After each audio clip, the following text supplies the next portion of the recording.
How's it going, guys? 2015 Kia Soul Plus 2.0. This one's mine. I'm going to be showing you how to remove the map sensor off the 2.0. It was requested, or someone asked about it on my page. But basically, you're just going to remove the cover here for the engine bay. The tools you'll need are new to nose, the extension, a 10 millimeter. You're going to need a 3/8 wrench.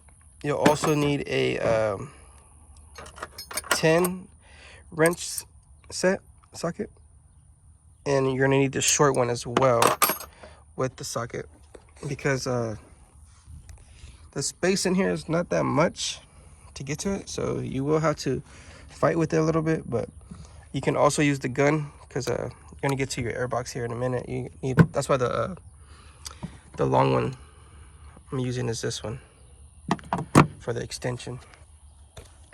Okay, so let's get to it. So today you're basically gonna remove the airbox first.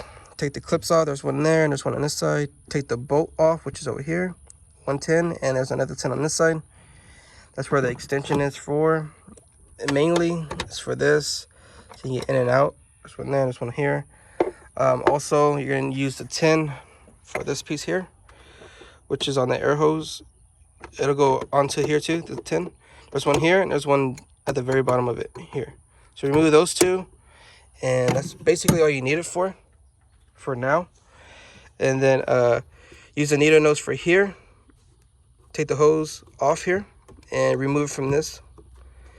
Use this, and the needle nose should come right off with the air hose. Once you do that, remove this whole section here, guys.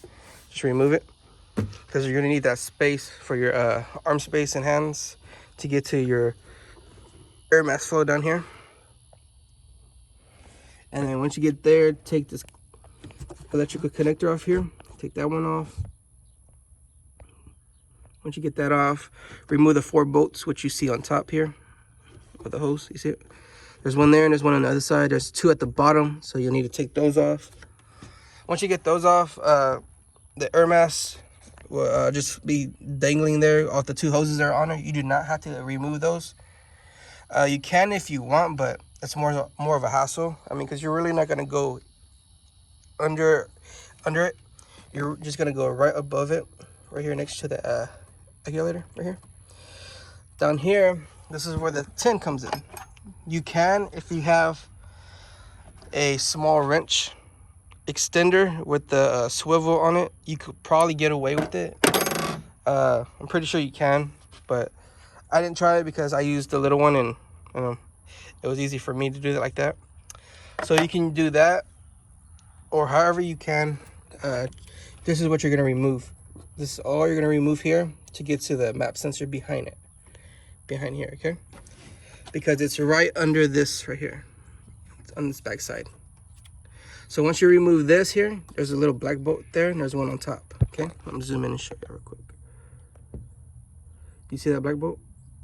That one there? Right there. There's one there, and there's one that's holding it on top too, right under it. Once you remove that bottom one, the arm should get loose, and you should be able to reach the other one, because that right there, the little arm goes up and down when the engine's on. Okay, so once you remove that black bolt, there's one on top. Remove it. This right here slides right out, and you can let it dangle down here. Once this is off, it'll be hanging low, and then this will hang low, and then your map sensor is right behind it. Once you get to that, it's a 10. That's where the little short 10 comes in. This one here, this little guy comes in, and you're gonna slowly, because it's so tight and snug in there, you're gonna slowly do small little quarter turns. That's all you're gonna do until it comes off. And then once it comes off, your map sensor, just connect it, and then just slowly wiggle it out, because it does have a rubber seal on it. So once that rubber seal is loose, it should pop right off. I mean, there's nothing heavy or any kind of hard tugging. It's just that it doesn't have any kind of lubricant to pull it off. It's just popped in there. So once you get it off, remove it, install a new one, and do everything the opposite. That's basically it. put back the map sensor, the screw, and then slowly crank it back, get it tight in there, snug, put the acculator back on, put the 2 bolts back on, and then all this right here, it's easy. The 4 screws go in, and put the air box and the air hose on, and this, clip it back in, put the 2 screws back in, and you're basically done. I mean, it sounds easy, but it's pretty easy, really, to do this. And then when you get here, this is pretty much where I struggled at, because it's so tight and snug in there. I mean, it might take you another 15-20 minutes to get to it, because everything is so small and cramped up in here. So just take your time, do everything right, because the little bolts in there are so small. I mean, you can lose them, like literally. They'll fall down and you don't know where they go. But yeah, that's pretty much it, guys. Have any questions or anything, or if you would like me to actually do it for y'all and show y'all how I did it, I will. And yeah, any more questions, just let me know.